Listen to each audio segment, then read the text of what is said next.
Welcome to Speaking of Faith with Bishop DeDe Proby of the Episcopal Diocese of Central New York. Thanks for joining us. Hey friends, welcome to the podcast, Speaking of Faith. My name is DeDe Proby. I am the Episcopal Bishop of Central New York. I'm joined by Adam Eichelberger today, and we're here to talk about our faith, something that can be hard to do in the best of times, and in this current world can be really, really difficult, and even sometimes maybe even a little dangerous to our self-esteem. So what we're going to be talking about today is the Doctrine of Discovery. If this is new to you, I don't know if you know about the Doctrine of Discovery, not to worry. It is a very old thing. It may be that it was signed on May 4th, 1493 by Pope Alexander VI, and he signed into being this papal bull, is what it was called, a directive, if you want to put it that way, that basically said that lands that were inhabited by Saracens or pagans were considered unoccupied and were able to be discovered, put that in quotes for those of you who can't see it, they were able to be discovered and claimed for the monarch, in this case of the King of Spain was big, was claimed for the monarch as their property. And the intent was to convert the pagans by any means necessary or destroy them. Either way was kind of okay, because the lands were to be discovered and used for basically land speculation, is what we might call it, to be claimed for the crown. And so the Doctrine of Discovery may seem like it's very old, and why in the world would we talk about it today in 2026? How does that impact our world? And it turns out it still impacts our world. Our legal system is largely based on it. When it comes to tribal law or treaties with our indigenous neighbors, the Doctrine of Discovery is utilized as a standard bearer for how our laws are enacted even today. And so it's really important to know about the Doctrine of Discovery and to recognize that a lot of what we have thought for so many years is actually really untrue.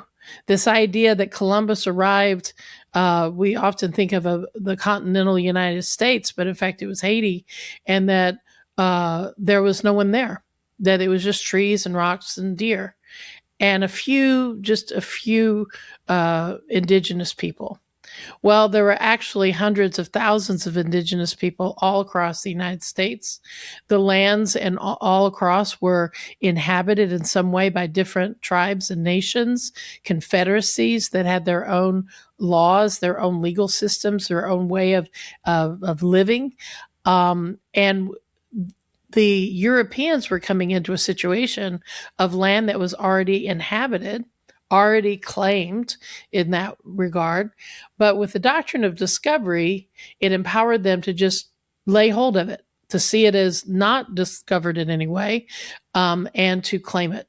And so, of course, what began to transpire and what up until our country was founded and even beyond, the displacement of indigenous people, the harm, the detriment, the schools, all of the devastating horror of what happened to indigenous people in the United States really comes out of and can be traced back to this doctrine, this understanding that if you are not Christian and European, you are less than, and therefore fair game.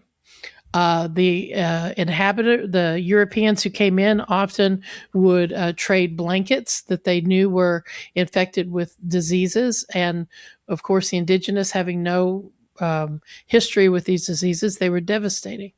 And it was a very intentional way of claiming land for the kingdom, claiming land for monarchs and for power bases. And we can look at the Doctrine of Discovery as an historical document, as an historical moment, or as something that was done before us. But it's really important to recognize that it continues to inform our thinking. It continues to inform how we understand our indigenous neighbors, our self-identity, and, of course, our legal precedent.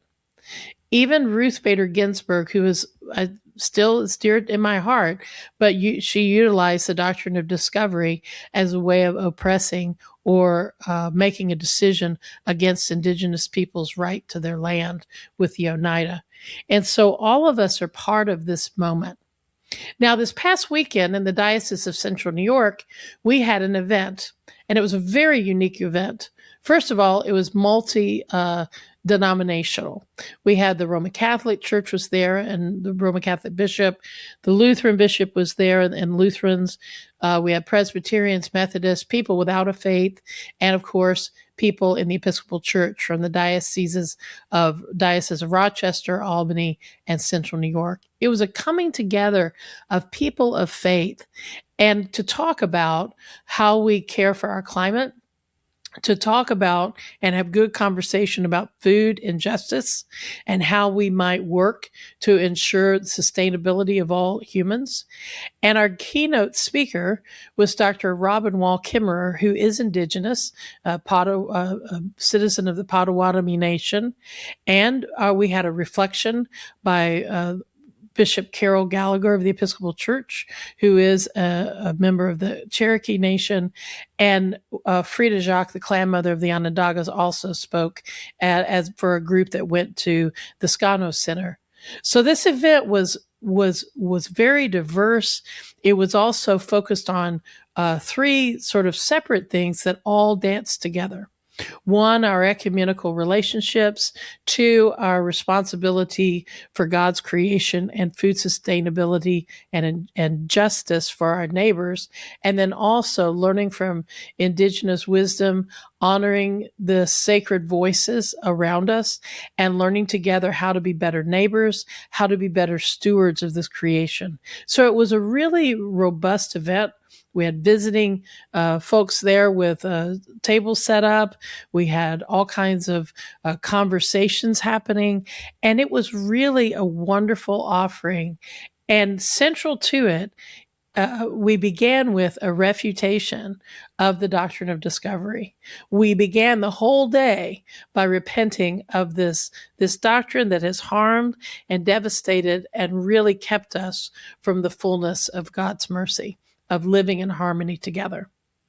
Now, over the last month or so, we've been talking about being peace builders. And how do we do that? How do we have conversations that invite peacefulness? How do we, in our own hearts and our own lives, develop peacefulness in our lives that then translates to how we are with the world?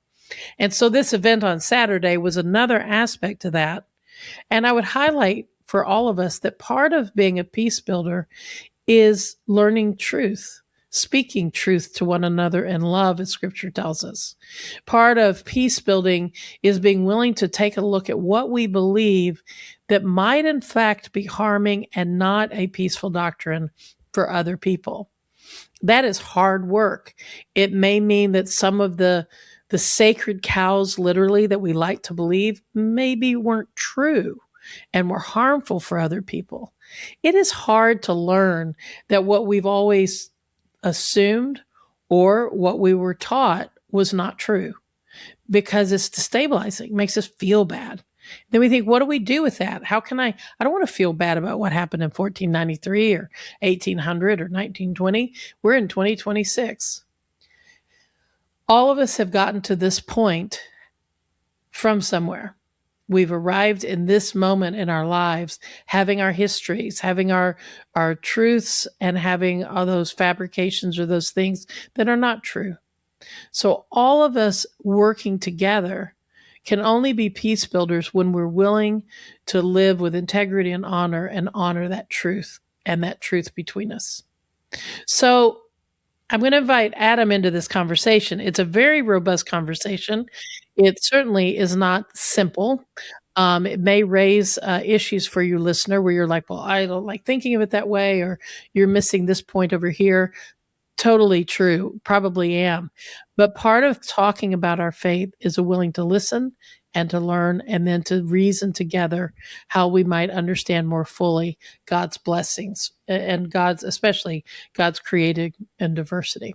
So, Adam, as you think about the doctrine of discovery and this past weekend and this movement, what are some things that are percolating for you about this? I have to say, Bishop, I agree wholeheartedly with what you just said in that this is an uncomfortable conversation for me.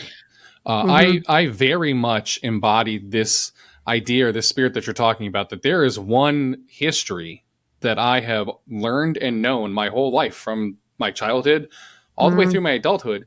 And to hear that even though I didn't cause something, I am directly benefiting from it, that's a hard pill to swallow. And I think that the first thing that kind of stands out to me is I need to hear that this is difficult and be willing to sit with this a little bit. That this thing, the doctrine of discovery, that I knew very little about before we started having these conversations, has propped up so much of contemporary life here, specifically in the United States. I think that maybe my first question, and we'll get into unpacking some of the really amazing things that were covered over the weekend at Honoring Your Sacred Gifts. But when it comes to this doctrine of discovery that we have talked about in a previous episode, you did a great panel discussion with Bishop Lee Miller of the Upstate ELCA and Bishop Douglas Lucia from the Roman Catholic Diocese of Syracuse, because this does impact us and we have a deep relationship with this as Christians. Specifically for people of faith in our individual contexts, you talked about refuting it and repenting of the doctrine of discovery. What does this work start to look like in our individual lives? Because I think that it's really good that as a diocese, as the Episcopal Diocese of Central New York, as fellow Christians throughout other denominations, we are doing the work, as it were. We're starting to start tearing this down some. What does this maybe look like in our individual context? Because I think that that's really important in our own lives. How do we start undoing this work that's been done that kind of predates us? I think that's absolutely an essential question, and I can only share my journey to this. I mean, I did not know about the doctrine of discovery not that long ago. There was a time when I learned about it, and at first I thought, oh, that can't be true, or oh, that's not how it was, or well, that's one perspective, but that's not really, that's what one group is saying. And I found at that time that one of the pushes for me, or the wrestles within me, was about, well, people have always taken each other's lands in some ways, and one group causing harm to another group and taking their land is part of the human condition. And so if you look globally at all kinds of places, you're going to see these, the wrestle for power. You're going to see people trying to take land or harming one another, subjugating each other, back to Roman, Spartan, and, you can keep going. And so this is something that historically and contemporarily, as we sit here, happens. And it's about power and greed, or power and sustainability for a people at the expense of another group. And so that reality of our world we know to be true. And so we just know that's true. I think the push comes where, why does it matter to us in the contemporary time when we're talking about something that was signed in 1493? I mean, a lot really has happened since then. And if we want to be upset about something, why not pick something more contemporary? So we start to wrestle with these questions like, well, why this? And then it feels bad.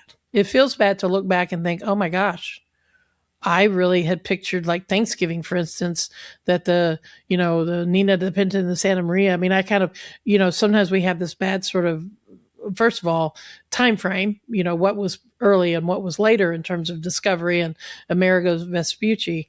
But then the other part of it is just this image that we may have of people landing on a shore to an uninhabited land, where maybe they pictured there were some people there, but it was like 20 to 50 people. It wasn't like hundreds of thousands of people. And the 20 or 50 people were subsistence farmer type people. We don't think of them as having their own language and their own way of governance. And especially when you're talking about the Haudenosaunee, with the Six Nations, their way of leadership and their confederacy was actually a model for Washington and the early founders of the United States. They have a three house system, and it's the people of the Longhouse, and they have the way that they were managing their confederacy really influenced the development of the United States of America. And a lot of people don't know that. That's a kind of sort of good news story until you hear about how that happened. But it starts out with, well, at least they recognized there was goodness here. Benjamin Franklin at the Skanos Center, there's a wonderful framed picture and quote from Benjamin Franklin talking about, these people have learned to govern themselves really beautifully with the system. Maybe this could be helpful to us as we think about how to govern ourselves. Those are influential to how we think of ourselves. So to answer your question more directly, I think we wrestle with the complexity of it and to see that not only have we benefited from it, but it continues to happen. I mean, if we could understand what happened with the Indigenous in the United States, then we would get closer to understanding what happened with the Holocaust in Germany. And then we get closer to understanding what is happening in Palestine and with Israel right now, with settlements and the conscription of land that's happening with our Arab Palestinian Christian siblings as well as other siblings, the taking of land and the harming of people. We often say, if you don't know your history, you're destined to repeat it. I think one of our problems is we know our history, we just think we're going to do better, or it wasn't really that bad, or this is just how things are. Hopefully, by knowing our history, we can look at our present context and say, as human beings, we need to learn a better lesson. Maya Angelou was right. When we know better, we do better. We need to know better so that we can do better. So learning about this is about doing that sacred work. And because we're talking about faith, I really want to advocate for, I think this is gospel work. Because when you talk about the gospel of Jesus Christ, and you talk about Jesus, an Aramaic Jew, you're talking about an indigenous person. And when you talk about Paul being European and coming in, there is some appropriation that happens. When you read the gospel narrative and you hear Jesus speaking about the truth that Jesus is speaking about, and then you read Paul's take on it, there are some shifts and some turns. There are some ways in which Paul doesn't 100% line up with what Jesus is saying. And that may sound sacrilege to some of you, and I am a bishop in the Episcopal Church, so I look forward to getting your letters and your phone calls about that. But look at the scripture. It's right there in the scripture. Paul being, having this Grecan understanding of some things, and then with Jesus as, his understanding, and as I believe the Son of God, this understanding of searching for truth is timeless. And if we're going to have integrity about the gospel of Jesus Christ, we too are going to need to do our work, to be willing to be wrong about some things. I don't know. I understand that right now people want to be right about everything. I understand that right now people want to be certain that they know because it feels better. But I wonder if we realize what a trap that is, because no matter how much you can't know it all. Maybe, yes, there was a time when, the last person, all of the things about all the knowledge that's known. But right now, with all that is known, no one person can be holder of all. And even some of the things when we think we're right, we're wrong. So humility, curiosity, when I talk about those needing to make a comeback, I really believe it is around this willingness to learn and to change our mind. And it's hard work. It's destabilizing and can make us feel kind of bad until we start to feel better. I 100% agree. As somebody who didn't grow up in the area in which I live now in New York, I had this very kind of this viewpoint, like you kind of mentioned before, growing up in Arizona, not far from the U.S.-Mexico border, my relationship with Indigenous persons is I'm going to use what may now be viewed as problematic language, nothing horrible, but I'm going to use some common words that I grew up with, like talking about like Native Americans or Indians and how we lived into, like, we were like good neighbors, and like we showed up and they let us have some space and we let them have some space, and all of these things kind of worked out together. And when I really started to do the work of understanding what that word indigenous means, like people who are of this land, and we just kind of showed up and took it and then said, well, here, you can have a little bit of it back. And like, that is so wildly problematic. It is uncomfortable for me in this time, especially with our neighbors in the Onondaga Nation, the Haudenosaunee, like realizing this very tender work that we have to do with these neighbors of ours, and this very complex intersection for us as people who identify as Christians, and the root of this history between these two kinds of people groups, especially because they were viewed, as the word that you used from the Papal Bull, that they were viewed as pagans, that this is as heathens. These are lands that were for the taking for the kingdom, both in a fiefdom sense, but also in a kind of religious sense as well, because those two things intersected a lot. There's a lot of hard stuff that goes into that. And it does start leading us into the conversations that we were having and honoring our sacred gifts around things like food injustice. It does lead us into conversations about things like caring for our common home, caring for our climate, because all of these things that are becoming issues that are now at the forefront of the conversation in 2026 are things that kind of find their root in the doctrine of discovery. Absolutely. One of the things that really stood out to me that Dr. Kimmerer mentioned in her keynote, amongst a plethora of things, and I have a ton of notes that I was jotting down as she was talking. She made mention of the solutions that we constantly seem to try and find as people that are already happening in nature, and we just kind of disregard. She gave this really great example of the race in our world to find sustainable energy solutions, and even there's like a monetary value to it. I can't remember exactly how she phrased it, but that like there's like a reward, like a bounty out for being able to create better means of sustainable energy. And then she brought up this slide about how plants have been doing that since forever.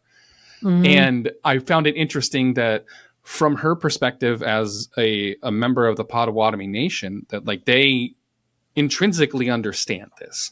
My question for you is, what does this look like for us in our diocese, people who are Christians or perhaps even not Christians who live alongside Indigenous persons, and how we start really diving into where we need to make shifts in how we care for our environment? Because I know a lot of times, especially in a political arena, environmental care becomes this really hot button issue, and there are very much sides who say that this is a myth and this isn't yada yada. I'm guessing, like, how do we start doing that work and respecting our earth in light of these things about like the doctrine of discovery and taking land from people who already kind of maybe knew better than us? Well, those are, I mean, there's 10 questions in there, and they're all good. And I asked a lot. They're all the same, and they're all the same. I mean, they're all related. This is nothing against you at all, because it's right. Those are all. That's it. For me, I think about as a Christian, as someone who believes in the Bible.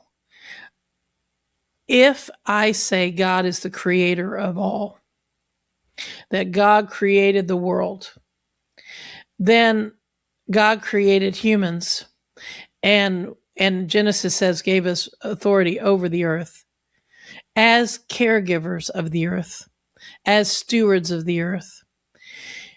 I don't have to agree with other people. You know, I can have that opinion, but that is a responsibility, not just a right of privilege.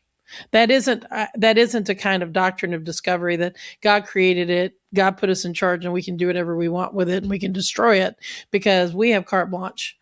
No, our relationship with God calls us to be good stewards, to recognize the gift of the creation, which dovetails and is parallel to what Robin talks about so beautifully about the gift economy of nature, about reciprocity, generosity, and community. When we profess Jesus and profess to be part of the kingdom of God Jesus is bringing into being, then we are professing a belief that requires us, not just encourages us or invites us, requires us to respond to the created world as part of God's good grace. And we can read Genesis and we can hear about a God creating and saying, this is good. And we're called into that goodness, but we have traded that goodness for a false teaching, which is, hey, we can do whatever we want. We're at the top of the food pyramid. Anything goes.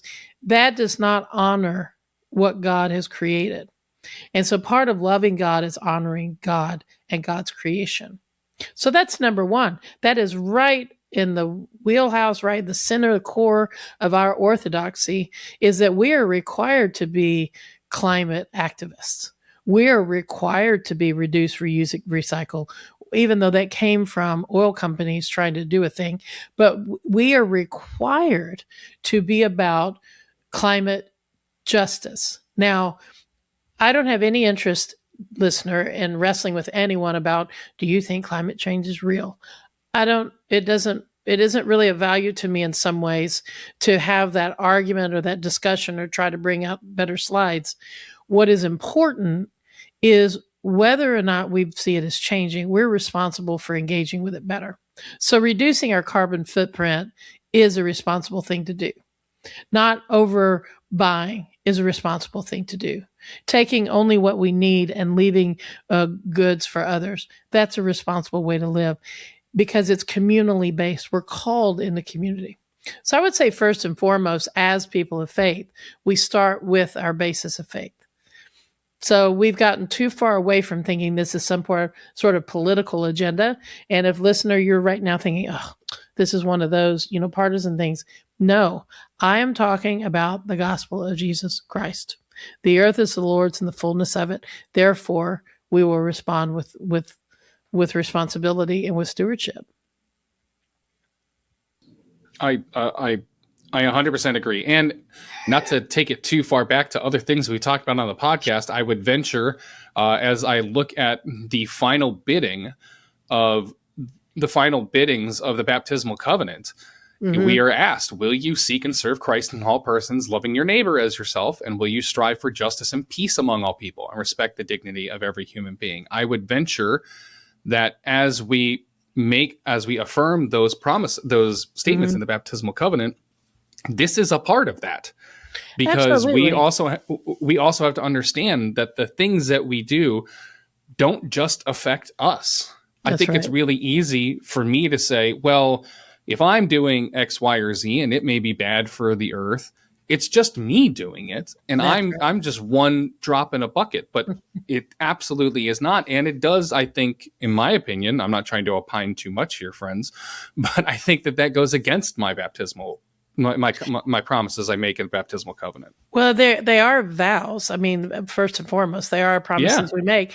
And, the dignity of all humans, if you don't have water or food or the ability to clothe and house yourself, these are all dignity.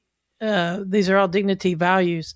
And it is so essential to not allow ourselves to be conformed to this world by thinking, oh, these are just talking points, or those people don't matter. To recognize that Jesus commands us to love our enemies. Jesus commands us to pray for our enemies. Jesus commands us to sacrifice for our enemies. We kind of brush past that. We think Jesus wants us to be nice to people who are nice to us, but those people, not so much. But to recognize that whoever we're talking about are God's beloved children to the God, the creation of all. And if we have somehow fooled ourselves into thinking God only created the Christians or only created these people, then we are limiting God and not allowing ourselves to see that God is much bigger, God's mercy is bigger, and we are only humans. We're failed and fragile, and we convince ourselves of all kinds of stuff. And it's time to change our minds, which is what repentance means, to change our mind and start again seeking a better way forward. Well, friends, it's been wonderful to have this time with you. This is a heavy conversation. We're probably going to unpack it a little bit over the next coming weeks. I just want to say in advance, and I should have said this at the top of the podcast, we're not going to get it all right. I assume that when I'm talking about European and Indigenous relationships, that I'm not totally with it, that I'm learning and I'm growing. And when I find myself being confronted by my own lack of knowledge or assuming something or not being clear on it, then I think, okay, I'm going to stop and I'm going to learn this and apologize and then correct and then move on. This is humble work. It is also empowering, because what a gift to learn about new things and new ways of having relationships with people who are a gift and an honor to our lives.